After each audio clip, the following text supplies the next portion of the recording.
Hello friends, welcome to our channel. ఇది మా గార్డెన్లో ఉన్న టమాటా మొక్క అండి. ఒకటే మొక్క, కాయలు పండినవి హార్వెస్ట్ చేద్దాము. ఒకసారి మొక్క అంతా చూడండి ఎన్ని కాయలు ఉన్నాయో. బాగా ఎర్రగా పండినయే కోద్దాము. ఇవన్నీ తర్వాత చూసుకోవచ్చు. చూడండి అంత ఎర్రగా పండినయో.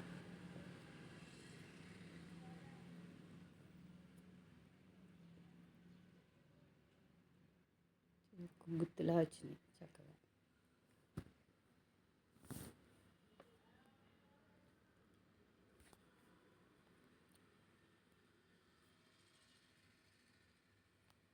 బాగా పండినయే కోద్దామండి.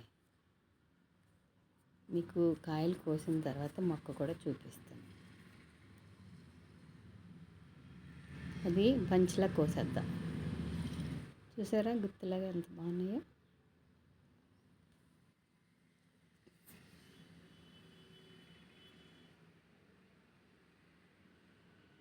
మొక్కలు ఈ టమాటా మొక్కలు ఏంటంటే ఆకులు ఎక్కువ ఉన్నాయనుకోండి, మధ్య మధ్యలో ఒక్కొక్క ఆకు తీసేయండి. లేదంటే బూజు తెగుళ్ళ వస్తాయి అన్నమాట. కొంచెం గాలి తగలాలి మొక్కకి. సో మట్టికి కూడా తగలకుండా కింద ఉన్న ఆకులు కూడా కొన్ని తీసేసుకోండి.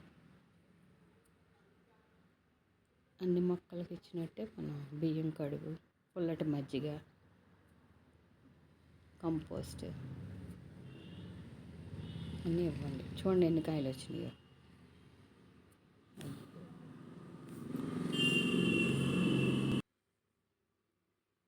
ఎన్ని కాయలు ఉన్నాయో చూసారా. ఇప్పుడు చూడండి మొక్క నిండా ఎర్రకాయలన్నీ కోసేసాం కదా. ఇంకొక 2 డేస్లో మళ్ళీ మనం హార్వెస్ట్ చేసుకోవచ్చు. Thank you for watching. Please like, share and subscribe. Thank you.